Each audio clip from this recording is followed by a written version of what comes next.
경제를 글로벌하게 국제 경제를 심층 분석하는 코너죠.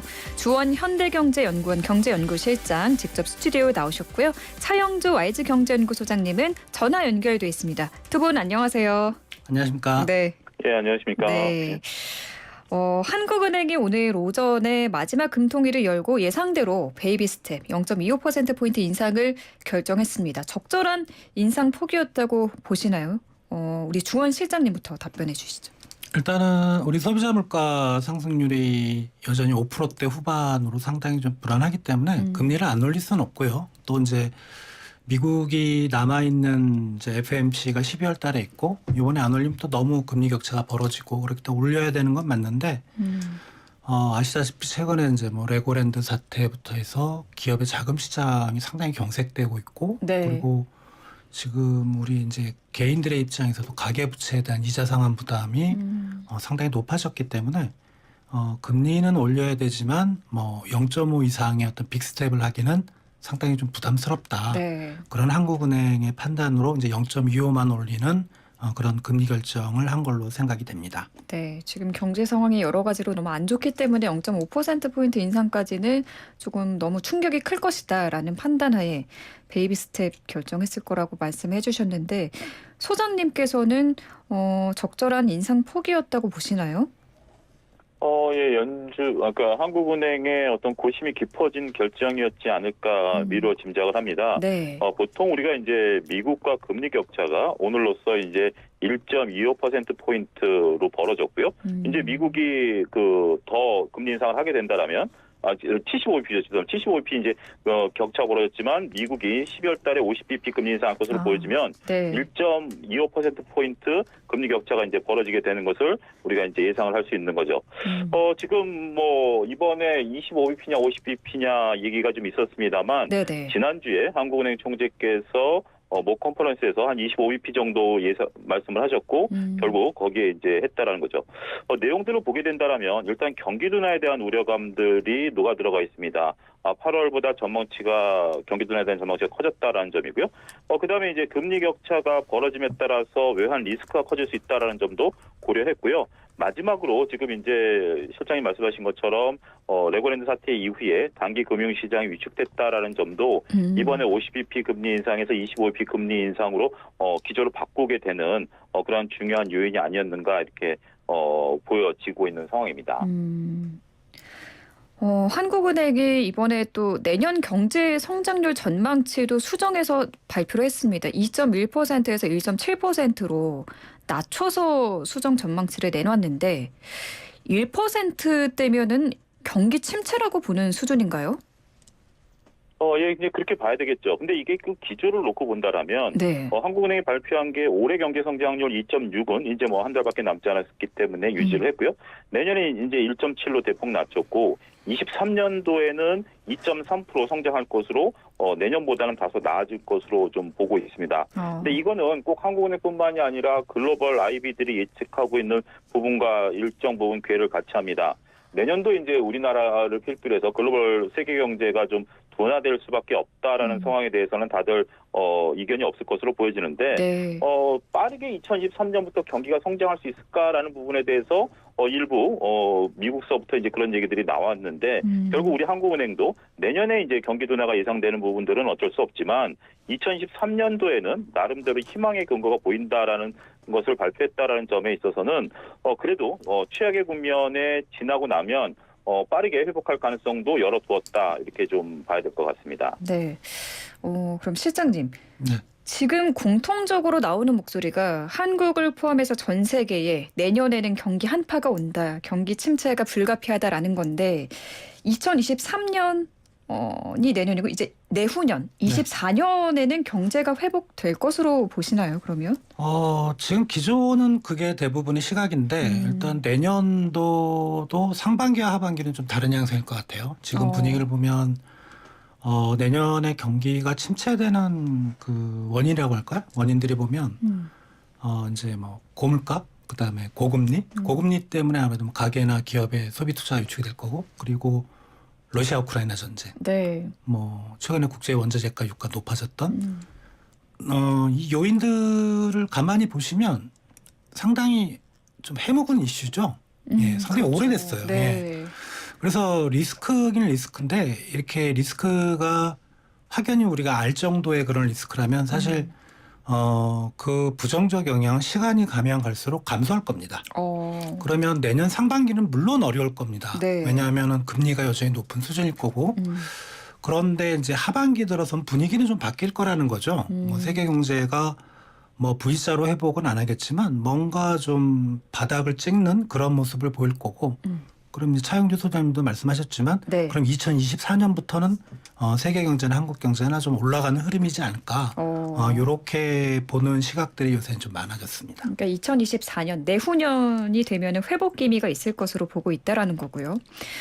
우리나라는 환율 방어 때문에라도 미 연준의 금리 인상 보폭을 어느 정도 따라갈 수밖에 없잖아요. 그래서 미 연준이 앞으로 금리 인상 기조 어떻게 가져갈 것이냐 궁금한데 앞으로 연준이 금리 인상 속도를 조절하는 등의 변화가 있을까요? 소장님 어떻게 보세요?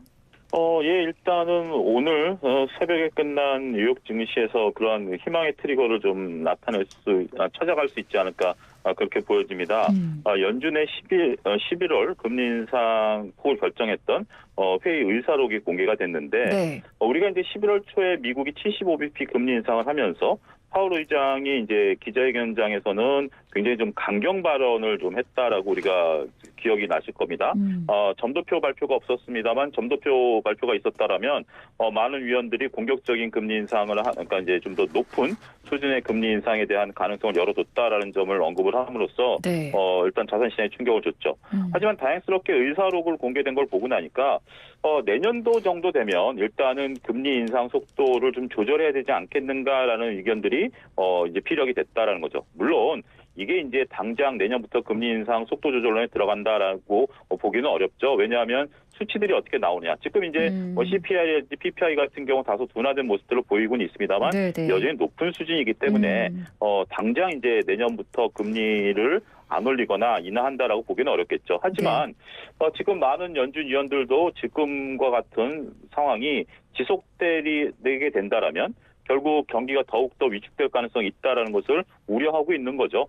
그런 부분들이 일단은 거론이 됐다라고 보여지면 결국 자산시장에서 바라보는 올해는 뭐 어떻게 뭐 금리 인상 이제 이것을 이제 12월 달에 50bp 미국 기준으로 보면 인상으로 마무리되긴 하겠습니다만 내년도에 경기가 생각보다 빠르게 꺾이게 된다라면 네. 결국 연준이 원하는 식으로 그리고 이제 지금 어떻게 보면 우리가 그 경기가 공급 사이드에서 발생된 부분들인데 이게 좀 해소가 되기 시작해서 빠르게 경기가 쉽게 된다라면 충분히 연준 위원들도 거기에 공감을 하면서 금리 인상 속도 조절론에 나설 가능성이 높다라고 보여지는 면이 우리가 그나마 희망의 트리거로 삼아야 되지 않을까 싶습니다. 공급사 회복이라면은 혹시 우크라이나 러시아 전쟁을 말씀하시는 건가요?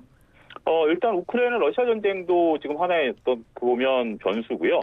그다음에 지금 이제 미국 같은 경우 IRA 법에 따라서 중국을 배제하려고 하는 부분들도 있잖아요. 네. 그래서 우리가 이제 중국 의존도에 있었던 각 기업들이 각종 광물이라든지 자원을 활용하는 면에 있어서 글로벌적으로 이제 옮기게 된다라면 아무래도 공급량이 늘어나게 되겠죠. 그렇게 된다라면 원자재 가격의 조정이라든지 원자재 가격 조정이라는 것은 이제 하향 조정이겠죠. 이런 것들이 이루어지게 된다라면 우리가 지금 원자재 가격이 올라가다 보니까 지금 소비가 늘어난 것처럼 보이는 현상들 이루어지고 있는 거 아니겠습니까? 네. 그러면 조금 내년부터는 상황이 좀 나아지지 않을까 그렇게 볼 수 있을 것 같습니다. 그러니까 연준이 내년이 되면은 금리 인상 속도를 늦출 필요가 있다라고 이야기를 했다라는 건데 하지만 그보다는 나오는 그 실제 수치가 더 중요하다. 물가 상승률이라든지 하는 수치가 더 중요하다라는 말씀이고요. 그럼 우리 주원 실장님께서는 앞으로 우리나라 한국은행의 정책 방향은 어떻게 전망하실까요? 일단 좀 연준 얘기부터 다시 들어서 하면 네. 약간 좀 앞서 나가시는 분들은 올해 연말에 이제 0.5 정도 더 올리면 4.5잖아요, 미국이 금리가. 그게 아마 꼭대기일 거다. 터미널 레이트를 말하시는 건가요? 그렇죠. 내년에도 뭐 거기서 0.25 정도는 더 올릴 수 있지만 4.5나 4.75가 아마 꼭대기일 거다, 금리는. 예. 그리고 나아가서는 세계 경제나 미국 경제가 좀 많이 둔화되는 조짐, 또는 미국 금융시장 내 왜냐하면 금리가 높으면 금융시장이 상당히 불안해지거든요. 네. 그래서 미국 금융시장 내 어떤 과거 리먼 브라더스 사태까지는 아니더라도 금융기관들이 좀 흔들리는 모습 보이면 연준이 금리 인하 쪽으로 방향을 틀 수 있다. 내년 중에. 잠시만요. 예. 그러면 그 미국의 최종 금리 터미널 레이시라고 하는 이 최종 마지막 금리를 4.75%로 전망하고 있다라는 건가요? 4.5를 보시는 분들도 있어요. 이번에 12월에 올라가는. 그리고 4.75를 보시는 분들도 있고. 근데 민간에서는 그거보다는 약간 높게 한 5% 정도 또 보는 데도 있고. 그런 상황이기 때문에 그러니까 뭐 아무튼 내년 하반기에 미국 연준이 금리를 올릴 것 같지는 않거든요. 올려도 상반기까지가 거의 꼭대기일 것 같고. 그러면 한은도 미국 연준의 금리를 따라가는 모습이기 때문에 네. 미국 연준이 그런 식으로 금리 경로가 그려진다면 네. 한국은행도 이제 멈춰야 되겠죠. 어느 순간에는. 그리고 그래서 일부에서는 요번에 그 한국은행이 이제 오늘 올린 거 그게 꼭대기다 이런 얘기도 있어요. 그러면은 꼭대기라는 게 네. 앞으로는 금리를 올리지 않고 그대로 가져가겠다라는 건지 가져가거나 두 가지 다 되는 거죠. 그대로 가져가거나 내리는 거는 이제 향후에 우리 금융시장이나 실물경제 상황을 봐야 되는 거니까. 네. 그래서 그러나 이제 요거는 아직 다수의 의견은 아닙니다. 뭐 소수의 의견이긴 한데 나름 또 일리는 있어요. 그리고 우리나라가 우리 이제 청취자들께서 기억을 하실지 모르겠지만 미국 연준은 올해 3월부터 금리를 올리기 시작했는데 우리는 작년에 벌써 2번을 올리고 시작을 했어요.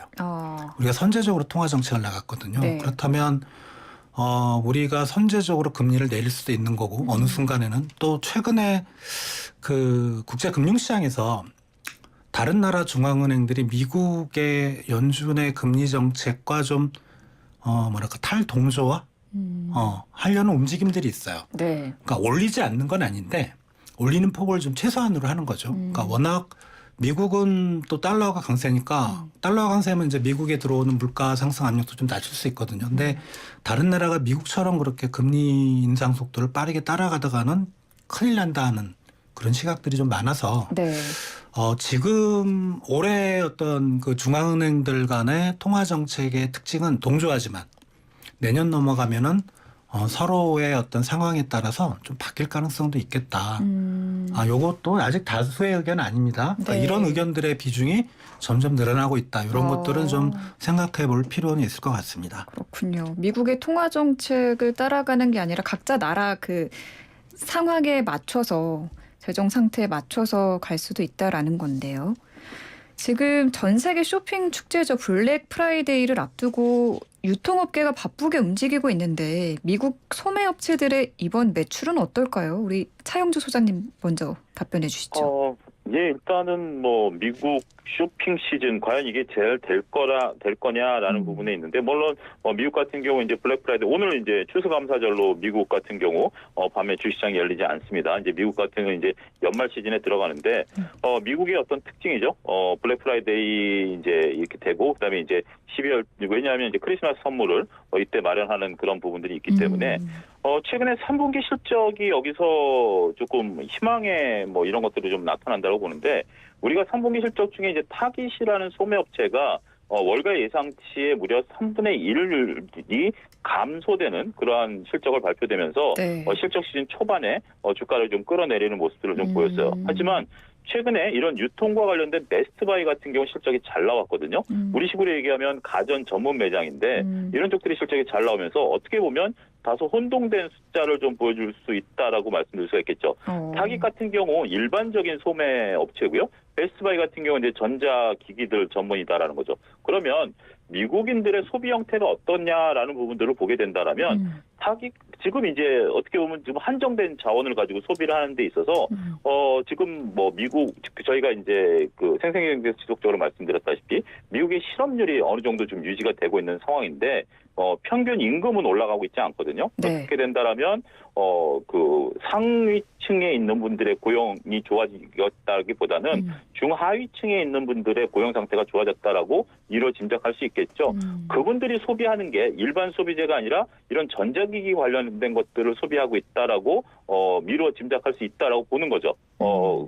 아무래도 그분들 같은 경우 과거에 실업률이 높았었다가 이제 실업률이 낮아졌기 때문에 따라서 블랙 프라이데이 같은 경우는 이제 이런 부분에 있어서 매출이 증가할 가능성이 있다라고 보여지는 겁니다. 전자기기라든지 백화점이라든지 이런 일상적인 소비 행태가 아니라 네. 선물을 하거나 아니면 기존에 내가 갖고 싶었던 것을 살 수 있는 기회가 되기 때문에 그런 부분들이 된다라면 이번 블랙 프라이데이에 나오는 지표가 어떠냐에 따라서 미국의 소비 형태를 냉정하게 바라보는 계기가 될 수 있다라고 보여지는 거죠. 지금 현재 중국 같은 경우 11월 달에 광문제가 있었는데 아무래도 셧다운 때문에 그렇게 드라마틱한 성장세를 보이지 못했거든요. 네. 하지만 이번에 블랙 프라이데이에 나오는 성적표를 바탕으로 해서 미국의 경제 상황을 읽어낼 수 있지 않을까 그렇게 말씀드릴 수가 있겠습니다. 네, 우리 주원 실장님은 어떻게 보시나요?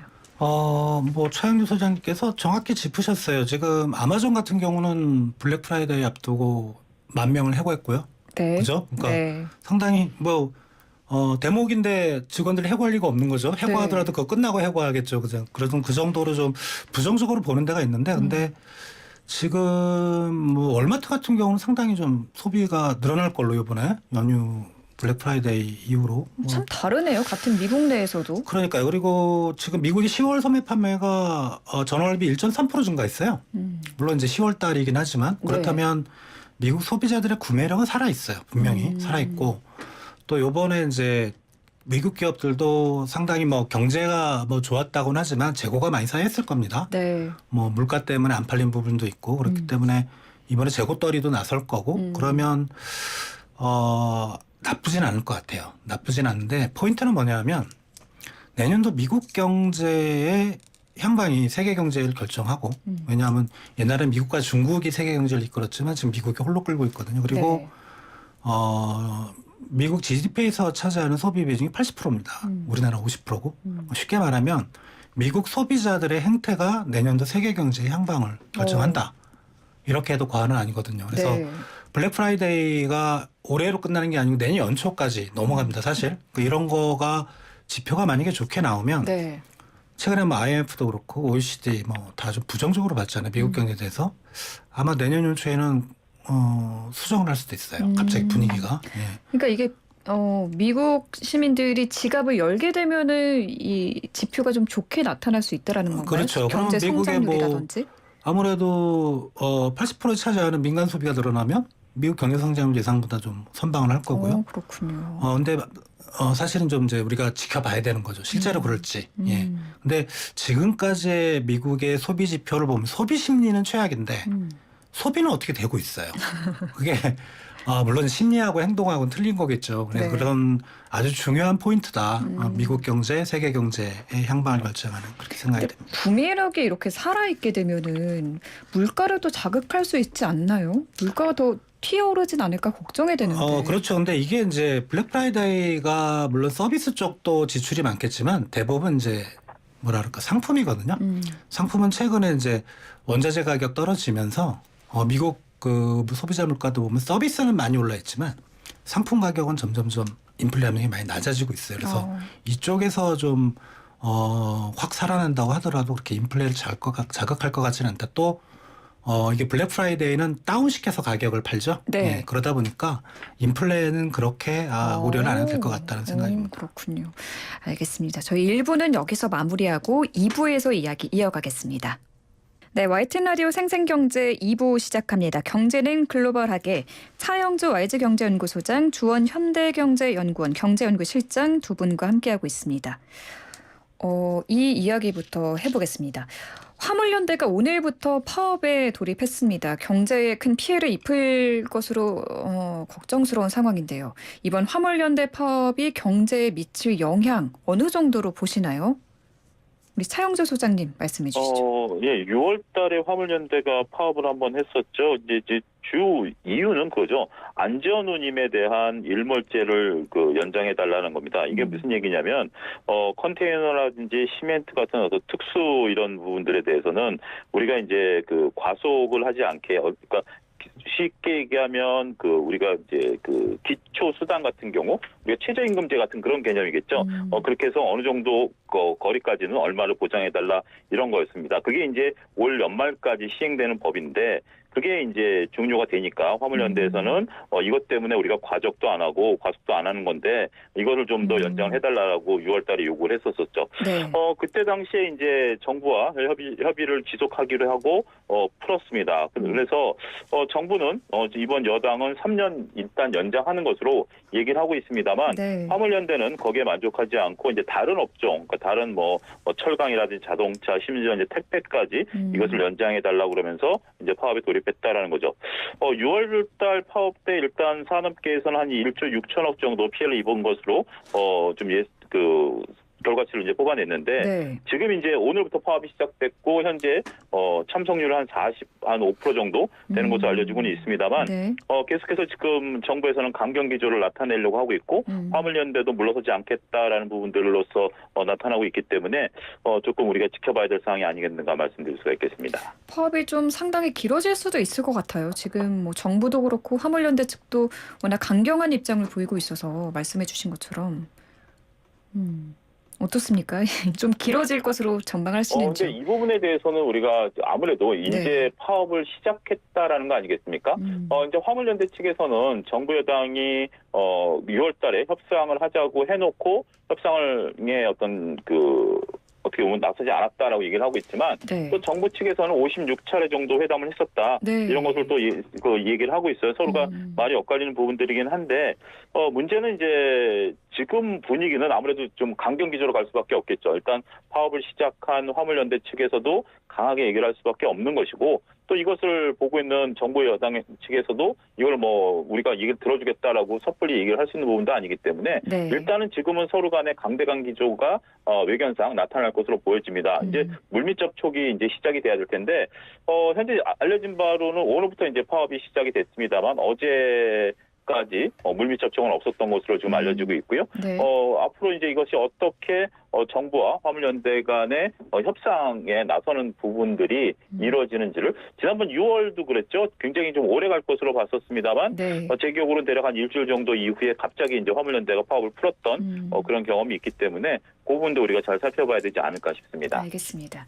다시 미국으로 돌아가서 뉴욕 얘기를 해보겠습니다. 뉴욕 증시. 골드만삭스가 내년도 뉴욕 증시를 비관적으로 전망을 하면서 당분간 뉴욕보다는 아시아 주식을 사라고 조언을 했습니다. 왜 그랬을까요? 우리 실장님 먼저 답변해 주시죠. 뭐 간단하죠. 뉴욕 주가는 많이 고평가돼 있고 아시아 주가는 저평가돼 있다는 이제 그런 관점인데 일단 아시아도 구체적으로 뭐 아시아 모든 나라가 아니고 중국하고 한국을 꼽아서 얘기를 했어요. 중국 같은 경우는 지금 많이 헤매고 있는데 그 헤매는 요인이 뭐냐면 이제 제로 코로나 때문이거든요. 네. 그러니까 근데 이제 시장에서 보기에는 제로 코로나는 장기적으로 끌고 갈 수 있는 정책이 아니다. 어느 순간 그걸 포기하는 순간이 올 거다. 그러면 이제 중국 주가는 뛰겠죠. 네. 네, 그런 부분을 생각을 했고요. 그리고 이제 한국 주식 시장에 대해서는 한 몇 가지 한 4-5가지 이야기를 예를 들었어요. 그래서 제가 말씀드렸던 저평가도 있고 그리고 반도체 얘기도 있고 그리고 외국인 투자자 비중이 상당히 좀 낮은 수준이다. 그래서 그만큼 다시 올라갈 여지가 있다는 거죠. 또 이제 MSCI 모건 스탠리 캐피털 인터내셔널 많이 들어본 이제 그런 선진 지수의 편입에 대한 기대 여러 가지를 들었는데 제가 보기에는 핵심은 반도체 같아요. 그러니까 내년도 하반기 아니면 2024년에 세계 경제가 이제 반등을 할 거잖아요. 네. 할 거잖아요라고 말씀드리면 좀 그렇긴 한데 그렇다면 반도체 산업은 선행합니다. 세계 경제 상황에 대해서. 그럼 반도체는 그 이전에 업종 경기가 뜰 거고 네. 실적이 좋아질 거고 네. 주가는 더 선행합니다. 그러니까 우리나라 증시는 거의 반도체가 시가총액에서 차지하는 비중이 엄청 크고요. 네. 또 반도체가 올라가면 따라가는 종목들도 많습니다. 그렇다면 반도체 사이클이 내년 언제쯤인가는 바닥을 찍고 올라갈 거다라는 이제 그런 암시를 아마 모건 스탠리 골드만삭스에서 한 것 같고요. 내년 하반기부터 혹은 내후년에는 회복 기미가 있을 것으로 전망을 하고 있는데 그럼 그 전에 반도체 주가는 주식 시장은 먼저 올라가죠. 당연히. 네. 예. 주식 시장은 현대 지금의 실적도 반영을 하지만 그보다는 이제 미래 가치를 더 빨리 반영을 하거든요. 그래서 이 사람들의 시각이 얼토당토하진 않아요. 네, 상당히 좀 일리는 있고 네. 뭐 세계 경제의 흐름이 그렇다면 반도체 주식은 지금은 아닐 수도 있는데 내년 언제쯤이면 좀 사야 되지 않을까? 예, 그런 생각도 좀 해봅니다. 알겠습니다. 우리 소장님은 어떠세요? 예. 현재 지금 골드만삭스가 이렇게 리포트를 내놓고 있는 것을 좀 주목해야 되지 않을까 싶습니다. 실장님께서 지금 이제 우리나라 주식에 대해서 골드만삭스가 얘기했던 부분들을 이제 잘 설명하셨는데, 우리가 이제 타임 스케줄을 봐야 돼요. 먼저 이제 골드만삭스의 홍콩 지점에서 우리나라에 대해서 약 11% 정도 내년에 주가 상승 여력이 있다라고 발표를 했거든요. 그러면서 이제 한국 주식 비중을 좀 높여라라는 얘기를 했고요. 네. 뒤이어서 또 골드만삭스가 이제 부서는 다른다 하더라도 뉴욕 증시에 대해서 굉장히 비관적인 전망을 내세웠다라는 거죠. 어떻게 보면 골드만삭스의 전체적인 분위기가 뉴욕보다는 아시아 쪽에 좀 치중하려는 내년도의 전략이 있지 않을까. 저희가 이제 미루어 짐작할 수 있는 거죠. 골드만삭스가 내세우는 한국 주식에 대한 부분들은 주현 실장님이 5가지를 잘 설명해 주셨고요. 뉴욕 증시를 비관적으로 보는 것은 아직까지 바닥 징후가 보이지 않고 있다라는 부분들. 그리고 가장 중요한 것은 내년도 S&P 지수 예측을 4,000포인트로 예상을 했어요. 지금 어제 종가가 4.27이거든요. 그러면 어제 종가 수준 정도로 내년도에도 유지가 될 거다라고 보면 뭐 이 얘기는 뭐 성장 안 한다는 얘기죠. 그렇게 된다라면 더군다나 이제 우리나라는 11% 정도 그래봤자 2,800포인트긴 합니다만 성장세가 보인다라고 얘기를 했다라는 점에 있어서 보면 보는 시각은 다 다를 수 있습니다. 네. 우리나라를 보는 시각이라든지 미국을 보는 시각에 대해서는 다를 수는 있습니다만 전반적인 기조는 이쪽 아시아 쪽에 내년도에 투자 비중을 높일 가능성이 보인다. 이거는 아마 팩트일 것 같습니다. 그 부분을 눈여겨봐야 되지 않을까 싶습니다. 네. 중국 이야기 나온 김에 좀 이어가겠습니다. 다시 코로나 확진자가 늘면서 셧다운, 봉쇄에 들어갔나요? 중국 지금 상황이 그렇게 녹록치가 않는 것 같습니다. 왜냐하면 중국 같은 경우 이제 사망자도 나왔고 네. 어떻게 보면 코로나 발생지가 이제 중국으로 공식적으로 전 세계적으로 알려져 있지 않습니까? 그러면서 이제 이거 전 세계에 퍼졌다가 중국 같은 경우 이제 셧다운 상태가 굉장히 좀 심각한 것 같습니다. 지금 여러분들 뭐 각종 SNS 영상들을 보게 된다라면 휴대폰으로 찍은 영상으로 미뤄 짐작하는데 폭스콘 공장 같은 경우는 뭐 거의 뭐 집기를 다 내다 버릴 정도로 더 이상 이제 공장을 가동하지 않겠다라는 의지를 보일 정도고 뭐 갑자기 셧다운이 되면 막 사람들이 뛰쳐나가는 영상들 뭐 이런 식이 되면서 더군다나 셧다운 같은 경우도 지금 뭐 언제 끝날지 모른다라는 거죠. 심지어 최근에 나온 뉴스가 상당히 조금 아이러니한데요.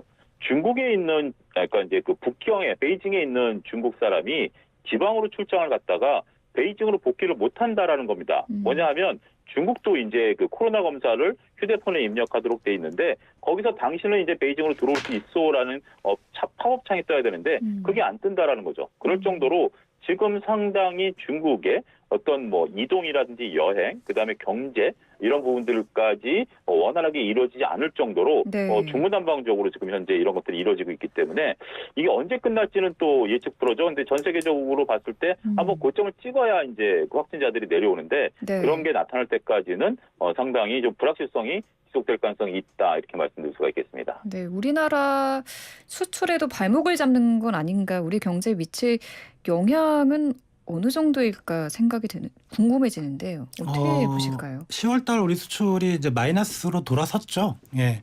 한 2년 넘게 플러스였다가 돌아선 이유 중에 가장 큰 이유가 중국 쪽으로 가는 수출이 사실 4개월 전부터 마이너스였습니다. 네.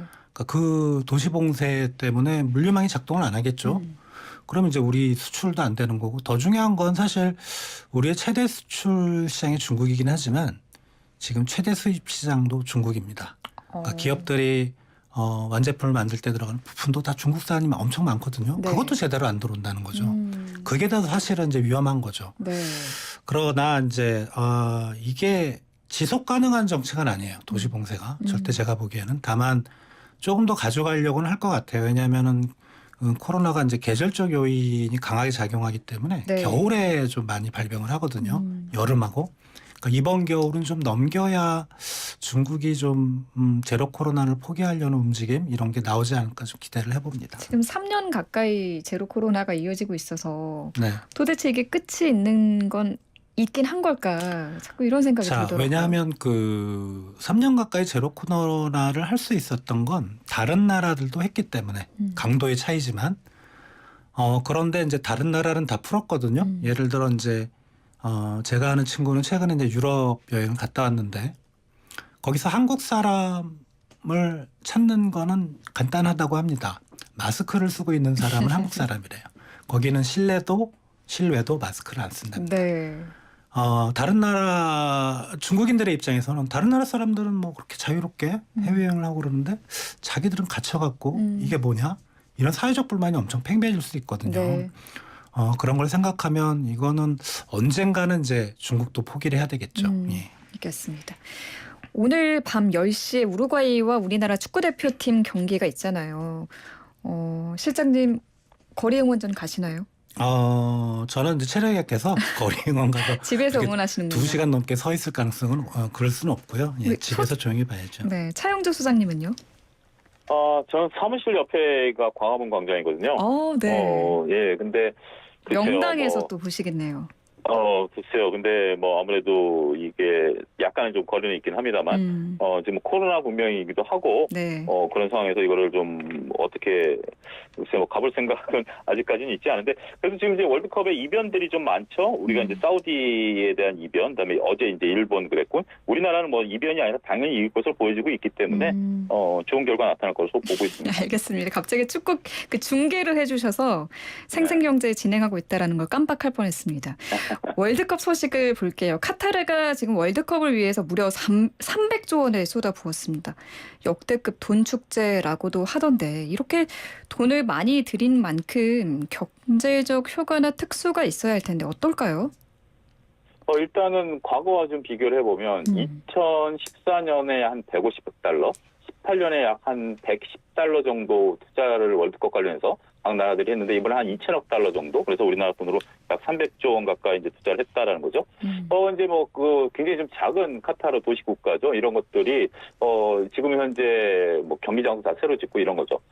단지 월드컵만을 위해서 이렇게 돈을 쏟아부은 것 같지는 않습니다. 현재 지금 카타르가 얘기하는 것은 카타르 국가 비전 2030에 포함된 것이다. 현재 지금 세계 천연가스 3위를 갖고 있기 때문에 네. 앞으로 화석연료 이후에 이제 포스트 화석연료 시대를 대비하기 위한 부분들이다라고 카타르는 얘기하고 있습니다. 지금 이제 사우디가 네옴시티를 한다라는 것도 결국 포스트 화석연료 아니겠습니까? 그런 부분들에 대해서 지금도 각국들이 쏟아붓는 건데 글쎄요. 근데 그렇지만 이제 경제적 효과에 대해서는 상당히 전망이 어두운 것으로 보여집니다. 지금 뭐 도시를 새로 리모델링한 거는 좋은데 네. 수많은 숙박 시설들이라든지 아니면 월드컵 경기장이라든지 우리나라도 지금 월드컵 경기장 활용 방안에 대해서 상당히 지금 여러 가지 좀 안 좋은 일들이 벌어지고 있지 않습니까? 그렇기 때문에 결국 이런 그 대규모 글로벌 행사를 한 이후에는 휴유증이 상당 부분 나타난다. 뭐냐면 그 공간에 대한 활용도 있지만 미리 그 경제적 부분들을 땡겨온 부분들이 있기 때문에 이제 당장 카타르 같은 경우 건설 경기가 멈출 가능성이 크죠.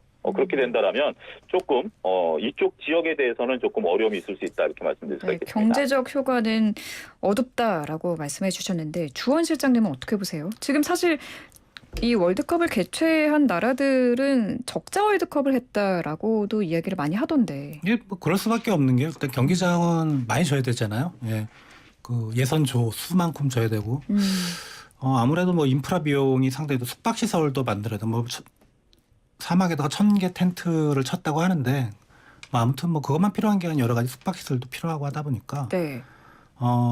사실 경제적 효과는 좀 미미할 거예요. 예, 그 투자한 돈에 비해서는. 그래서 투자 대비 미미하다. 네, 뭐 소장님께서 말씀하셨는데 이게 인프라 구축에 상당히 좀 많이 들어갔어요. 경기장뿐만 아니고 뭐 교통이라든가 뭐 이런 주거라든가 이런 쪽에 들어갔기 때문에 꼭 그 돈이 300조 원이 꼭 월드컵을 위해서만 쓰인 건 아닌 것 같다. 그래서 경제적 효과는 크지는 않을 것 같지만 네. 아무튼 카타르의 어떤 뭐랄까 도시의 발전 뭐 이런 거에는 충분히 투자할 만하다 이렇게 생각이 됩니다. 네, 알겠습니다. 이 부분도 한번 좀 우리가 좀 봐야 될 것 같아요. 네. 결국 우리가 이제 이런 얘기 있잖아요. 제주는 곰이 부리고 이제 돈은 누가 했다라는 건데 중국이 돈을 좀 많이 벌었다라는 그런 얘기들이 나와요. 오, 왜요? 전반적으로 이제 여보세요? 네, 여보세요? 예.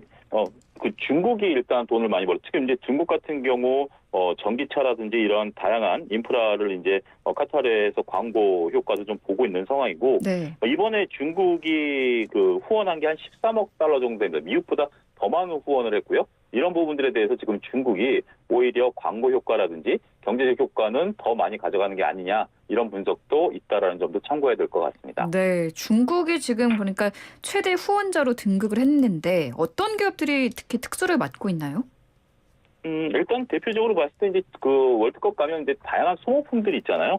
이런 것들의 70%를 중국 저장성에서 만들어서 이미 그 카타르를 가져갔고요. 네. 앞서 언급드렸던 위퉁버스라는 우리한테는 다소 생소할 수도 있습니다. 근데 중국 내에서는 내수 기반의 상당히 탄탄한 그러한 회사고요. 여기에 이제 이 회사가 전기차 888대를 보냈고 약 1,500대의 차량을 지원을 했어요. 그러니까 이제 아무래도 월드컵 관계자들이 이제 이것을 다 타고 다니면서 광고 효과를 볼 수 있다라는 부분들이죠. 우리가 이번에 G20 정상회담에 현대차가 차량을 제공한 것처럼 여기에 이제 이런 효과들을 보게 된다라면 중국이 아무래도 지리적 이점이라든지 이런 것들을 통해서 이번에 자신들의 어떤 기술력들을 좀 뽐내는 그러한 장이 되지 않았는가 이렇게 좀 말씀드릴 수가 있겠습니다. 알겠습니다. 이제 마무리해야 할 때가 다 됐는데 우리 주원 실장님 오늘 우리 축구 대표팀 몇 대 몇 승리 예상하시나요? 3대 빵이면 좋겠는데요. 네. 예의상 한 골 정도만 먹고 3대 1 정도를 생각을 하고 있습니다. 3대 1이요. 네. 소장님은요? 글쎄요, 뭐 한 2대1 정도? 그래도 조금, 그래야 가장 재밌지 않을까 싶네요. 막상 막하의 경기를 기대하신다고 하셨어요. 네, 우리 축구 대표팀의 선전을 기원하며 오늘 경제는 글로벌하게 코너 마무리하겠습니다. 두 분 감사합니다. 감사합니다. 감사합니다. 네, 지금까지 조원 현대경제연구원 경제연구실장 차영조 YG경제연구소장과 함께했습니다.